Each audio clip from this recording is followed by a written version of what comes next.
समस्त भाई भौणी मानक नमस्कार। Praise the Lord. जेमती भाई भौणी माने आज आम देखा ईश्वर जीवंत वाक्य आदि पुस्तक अध्याय 35 रु आज आम एक आग को देखा। देखते लिखा जाइए, अनंतर परमेश्वर याकूब को कहले, तुमे उठी बेथेल को जाई सेठारे बास कर, पुणी तुम भ्राता एसव सम्मुखर पलाइबा समय जो परमेश्वर दर्शन देते ताहार उद्देश्य यज्ञ वेदी निर्माण कर। एठारे देखंतु अनंतर परमेश्वर याकूब को कहउछंती कि तुमे बेथेल को जाओ एवं सेठारे बास कर, कारण तुम भात्रा एसुब समय जिते तुम्हें पलई से बेले परमेश्वर जो तुमको दर्शन देते सेठारे कौन कर यज्ञ वेदी गोटे निर्माण कर। तहिरे याकूब आपना परिजन और संगी लोक मान कहले, तुम मान निकट जे सबू विदेशीय देवता अच्छा समस्त को दूर कर, आपण मानक सूची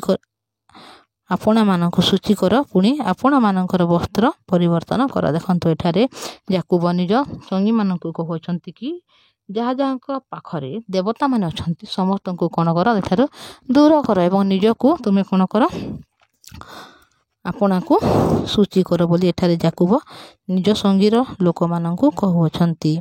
एवं से माने कहउछंती बर्तन सॉरी वस्त्र को परिवर्तन कर, पुणी आस आमे माने उठी बेथेल को जाऊँ, जो परमेश्वर मोर दुखर दिन रे मो प्रार्थनार उत्तर देले और मोर गमनर पथरे मोर सहाय होइथिले, ताहांक उद्देश्य मु से स्थान रे गोटे यज्ञ वेदी निर्माण करेबी।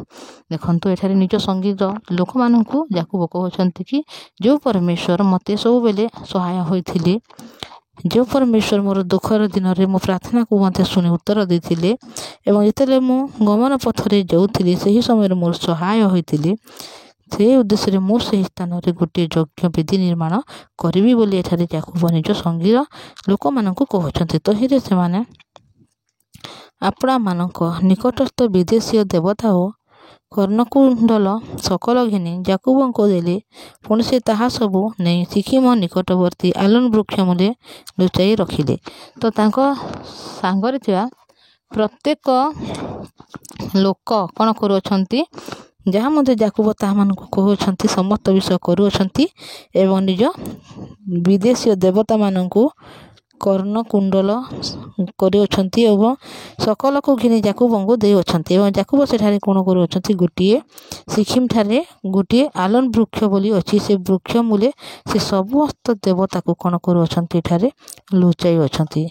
ए उतारे से माने यात्रा कले जेते बेले चतुर्दिगस्थ नगर रे परमेश्वर ठारू भय उपस्थित हैला हेबारू से माने याकूब कर पुत्र मानकु गोड़ाइले नाही। देखंतु सेठारे जेतेले से माने पलाउ मध्य अछंती एवं याकूब मानकु से माने कोनोसी विषय रे किछि मध्य करि पारु नाहंती बा से मानकु दौड़ाउ मध्य पारु नाहंती। अनंतर याकूब ताहांक संगी समूह किरान देशीय लुसरे अर्थात बेथेल रे उपस्थित हेले एवं से माने कोन करू अछंती बेथेल रे उपस्थित हेउ अछंती। तो देखंतु भाई भौणी माने जेते बेले एठारे याकूब को सहित थिया प्रत्येक लोक बा याकूब तांकर पुत्र माने एठारे मध्य अछंती, किनो सेही देशर कौन कले से माने समस्त को से माने घात मध्य करी अछंती, किंतु मध्य से माने कोनोसी विषय कली नाही। से माने को सुन्नत करिबा पई कहिले, किंतु जेतेले से माने सुन्नत होछंती सही समय रे से माने जे से माने को कोन करू अछंती से माने को घात करू अछंती, जहा द्वारा से माने हेले सुद्धा जितेले माने पलायन करुछंती केभे सुद्धा से माने कौनसी विषय करी पारु नाहंती, कारण याकूबंक सहित सदा प्रभु परमेश्वर अछंती, जहा द्वारा से देश रे थिया प्रत्येक लोक माने कौनसी विषय आगो को जाई पारु नाहंती बा से माने कौनसी विषय रे माने मारु नाहंती बा किछि करि पारु नाहंती बा गोड़ाई मध्य नाहंती। एवं एही समय से माने कोन करू अछंती बेथेल रे उपस्थित हेउछंती। सेठारे से एक यज्ञ वेदी निर्माण करी से स्थानर नाम एल बेथेल बेथेलर परमेश्वर रखिले, कारण याकूब भातृ भय रे पलाइबा बेले परमेश्वर स्थान तांको दर्शन देइथिले। देखंतु जेते बेले याकूब निज भाईर प्रत्येक आशीर्वाद को हरण करी से कोन करथिला, जेतेले निज मामुंक घर को जेते बेले पलायन करथिले सही समय रे सेठारे जेते बेले याकूब रहिथिले ବା ସେଠାରେ ଯେତେବେଳେ ଯାକୁବ ଶୋଇଥିଲେ ରାତ୍ରି ସମୟରେ, ତ ସେହି ସ୍ଥାନରେ କ'ଣ କରୁଅଛନ୍ତି, ଏବେ ସେଠାରେ ଗୋଟିଏ ଯଜ୍ଞ ବେଦୀ ନିର୍ମାଣ କରୁଅଛନ୍ତି। କାରଣ ଏହି ସ୍ଥାନରେ ପରମେଶ୍ୱର ତାକୁ କ'ଣ କରିଥିଲେ, ଦର୍ଶନ ଦେଇଥିଲେ। ଆଉ ସେହି ସ୍ଥାନର ରିବିକାର ଦୋବୁରା ନାମ୍ନୀ ଧାତ୍ରୀର ମୃତ୍ୟୁ ହନ୍ତେ ବେଥେଲର ଅଧ୍ୟସ୍ଥିତ ଆଲୋନ ବୃକ୍ଷମୂଳେ ତାହାର କବର ଦେଇ ପୁଣି ସେହି ସ୍ଥାନ ନାମରେ ଆଲୋନର ବାଖୁତ ବା ଶୋକ ବୃକ୍ଷ ହେଲା। ଦେଖନ୍ତୁ ଏଠାରେ କ'ଣ କରୁଅଛନ୍ତି, ରିବିକାର ଗୋଟିଏ ଧାତ୍ରୀ ଅଛି ଏବଂ ତାର ନାମ ହେଉଛି ଦୋବୁରା। ତାର ମୃତ୍ୟୁ ମଧ୍ୟ ଏଠାରେ ହେଇଯାଉଅଛି ଏବଂ ସେ ଏଠାରେ କ'ଣ କରୁଅଛନ୍ତି, ସେମାନେ କବର ଦେଉଅଛନ୍ତି। ଅନନ୍ତର ଯାକୁବ ପଦନ ଆରାମ ଠାରୁ ବାହୁଡ଼ି ଆସନ୍ତି ପରମେଶ୍ୱର ପୁନର ଦର୍ଶନରେ ତାକୁ ଆଶୀର୍ବାଦ କଲେ।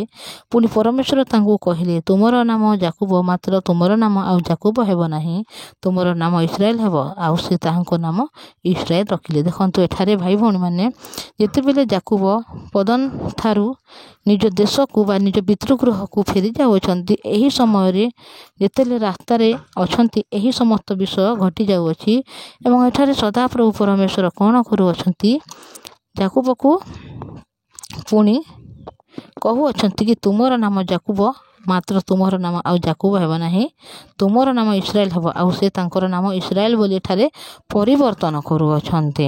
ଭାଇ ଭଉଣୀମାନେ, ଯେତେବେଳେ ମଣିଷ ଈଶ୍ୱରଙ୍କୁ ଜାଣିନଥାଏ ବା ଜାଣି ମଧ୍ୟ ଥାଏ, କେବଳ ସେ ଏତିକି କହିଥାଏ କି ମୁଁ ଜଣେ ପାପୀ ଅଟେ ବୋଲି ସେ ପରମେଶ୍ୱରଙ୍କ ସମ୍ମୁଖକୁ ଯାଇ ସେ ପାପ କ୍ଷମା ମାଗିଥାଏ। ପୁଣି ସେ କେତେ ମଧ୍ୟ କାନ୍ଦିଥାଏ, କେତେ ମାନେ ପରମେଶ୍ୱରଙ୍କ ନିକଟକୁ ଆସି ସେ କେତେ ବିନତି କରିଥାଏ, ଗୁହାରି କରିଥାଏ। ଆଉ ସେ ନିଜକୁ କ'ଣ କରିଥାଏ, ପାପୀ ବୋଲି କହିଥାଏ କି ହେ ପ୍ରଭୁ, ମୁଁ ପାପୀ ଅଟେ, ମୋ ପାପକୁ ତୁମେ କ୍ଷମା କର, ମୋତେ ଅନୁଗ୍ରହ କର, ମୋତେ ଦୟା କର, ଏପରି ସେ କହିଥାଏ। ଗୋଟିଏ ମଣିଷ ନିଜକୁ ପାପୀ ବୋଲି କହିଥାଏ, କିନ୍ତୁ ପରମେଶ୍ୱର ଯେତେବେଳେ ତାହାକୁ ସେହି ପରିତ୍ରାଣକୁ ଦେଇଥାନ୍ତି, ନିଜ ଅନୁଗ୍ରହକୁ ନିଜ ଦୟାକୁ ଦେଇଥାନ୍ତି, ସେତେବେଳେ ଗୋଟିଏ ମଣିଷର ପରମେଶ୍ୱର ପରିବର୍ତ୍ତନ କରିଥାନ୍ତି। ଯେପରି ଏଠାରେ ଯାକୁବର ପରିବର୍ତ୍ତନ ହେଉଛି, ତାଙ୍କ ନାମ ଇସ୍ରାଏଲ ହେଉଛି, ଠିକ୍ ସେହିପରି ପରମେଶ୍ୱର ପାପୀ ଥିବା ମଣିଷକୁ ପରିବର୍ତ୍ତନ କରି ଗୋଟିଏ ଧାର୍ମିକ ରୂପରେ ପରିବର୍ତ୍ତନ କରିବା ପାଇଁ ଚାହୁଁଅଛନ୍ତି। ତ ଏଠାରେ ଯାକୁବଙ୍କର ତାଙ୍କ ନାମକୁ ଯେତେବେଳେ ପରିବର୍ତ୍ତନ କରାଯାଉଛି କି ତୁମର ନାମ ଆଉ ଏବେ ଯାକୁବ ହେବ ନାହିଁ, ବରଂ ତୁମର ନାମ ହେବ ଇସ୍ରାଏଲ, ତ ସେ ସେହିଠାରୁ ତାଙ୍କୁ ଗ୍ରହଣ କରୁଅଛନ୍ତି। ଠିକ୍ ସେହିପରି ଭାଇ ଭଉଣୀମାନେ, ଆମେ ଯେତେବେଳେ ନିଜ ଜୀବନରେ ବାସ କରୁଅଛୁ, ଗୋଟିଏ ପାପୀ ହିସାବରେ ଆମେ ନିଜକୁ ଦେଖୁଅଛେ, କିନ୍ତୁ ସଦାପ୍ରଭୁ ପରମେଶ୍ୱର ନିଜର ରକ୍ତକୁ ଦେଇ ଯେତେବେଳେ ଆମ ପାପକୁ ମୋଚନ କରିଅଛନ୍ତି, ସେ ଆମକୁ ପାପୀ ରୂପରେ ଦେଖିବା ପାଇଁ ଚାହୁଁନାହାନ୍ତି, ବରଂ ଗୋଟିଏ ଧାର୍ମିକ ରୂପରେ ଦେଖିବାକୁ ଚାହୁଁଅଛନ୍ତି। ତ ଆଜି ଆମେ ନିଜକୁ କେବେ ମଧ୍ୟ ପାପୀ କହିବା ନାହିଁ, ଆଜି ଆମେ ହେଉଅଛୁ ଧାର୍ମିକ। କାରଣ ସଦାପ୍ରଭୁ ପରମେଶ୍ୱର ନିଜର ରକ୍ତକୁ ବହାଇ କୃଷରେ କୃଷାର୍ପିତ ହୋଇ ଆମର ସମସ୍ତ ପାପକୁ ଧୋଇ ସେ କ'ଣ କରିଅଛନ୍ତି, ଆମକୁ ଧାର୍ମିକ କରିଅଛନ୍ତି। ତ ମୁଁ ଆଜି ଏତିକି କହିବି ଭାଇ ଭଉଣୀମାନେ, ମୁଁ ଆଶା କରେ ଆପଣମାନେ ଏହାକୁ ଶୁଣି ଅନୁଗ୍ରହକୁ ପାଇବେ। କିନ୍ତୁ ଆପଣମାନଙ୍କୁ ମୁଁ ରିକ୍ୱେଷ୍ଟ କରିବା ପାଇଁ ଚାହୁଁଛି, ଆପଣ ଯଦି ଚ୍ୟାନେଲରେ ନୂଆ ଅଛନ୍ତି, ଚ୍ୟାନେଲକୁ ଟିକେ ସବସ୍କ୍ରାଇବ୍, ଲାଇକ୍ ଏବଂ ସେୟାର କରିଦେବେ। ତ ଆସନ୍ତୁ ଆଜି ଆମେ ପ୍ରାର୍ଥନା କରିବା। ଧନ୍ୟବାଦ ପବିତ୍ର ପରମେଶ୍ୱର ପିତା, ଧନ୍ୟବାଦ ଦେଉଛି ପ୍ରଭୁ, ଦୟା ଅନୁଗ୍ରହ ଆଶୀର୍ବାଦ ଦେଇଥିବାରୁ ପ୍ରଭୁ। ଆଜି ଆମେ ଯେତେବେଳେ ଦେଖୁଅଛି ପ୍ରଭୁ, ଆମ ଜୀବନର ପ୍ରତ୍ୟେକ ପରିବର୍ତ୍ତନ ଜରୁରୀ ଅଟେ ପ୍ରଭୁ। ଆମେ ଯେତେବେଳେ ମଣିଷ ଅଟୁ ପିତା, ଆମ ହୃଦୟରେ ମନ୍ଦ ବିଷୟ ବାସ କରେ, କିନ୍ତୁ ତୁମେ ଯେତେବେଳେ ଆମକୁ ପରିବର୍ତ୍ତନ କରୁଛ, ସମସ୍ତ ବିଷୟରେ ପରିବର୍ତ୍ତିତ ହୋଇପାରୁଛୁ ପ୍ରଭୁ। ପବିତ୍ର ପରମେଶ୍ୱର ପିତା, ତୁମେ ଦୟା ଅନୁଗ୍ରହ ଆଶୀର୍ବାଦ କର, ଆମ ଭାଇ ଭଉଣୀମାନଙ୍କୁ ଆଶୀର୍ବାଦ କର, ତାଙ୍କ ଜୀବନର ପ୍ରତ୍ୟେକ କଷ୍ଟକୁ ତୁମେ ଦୂର କର ପ୍ରଭୁ, ତାଙ୍କର ପ୍ରତ୍ୟେକ କାର୍ଯ୍ୟକୁ ତୁମେ ସଫଳ କର। ରୋଗ ଦୁଃଖରେ ପୀଡ଼ିତ ପ୍ରତ୍ୟେକକୁ ତୁମେ ସୁସ୍ଥତା ଦିଅ, ଯେଉଁମାନେ କୌଣସି କାର୍ଯ୍ୟ ନାହିଁ, ଜବ୍ ନାହିଁ, ଚାକିରି ନାହିଁ, ସେମାନଙ୍କୁ ସମସ୍ତ ବିଷୟ ଯୋଗା। ତୁମେ ଆମ ପ୍ରାର୍ଥନା ଶୁଣିଅଛ ପ୍ରଭୁ, ଧନ୍ୟବାଦ। ଯୀଶୁଙ୍କ ନାମରେ ମାଗୁଅଛି, ଆମେନ୍। Thank you.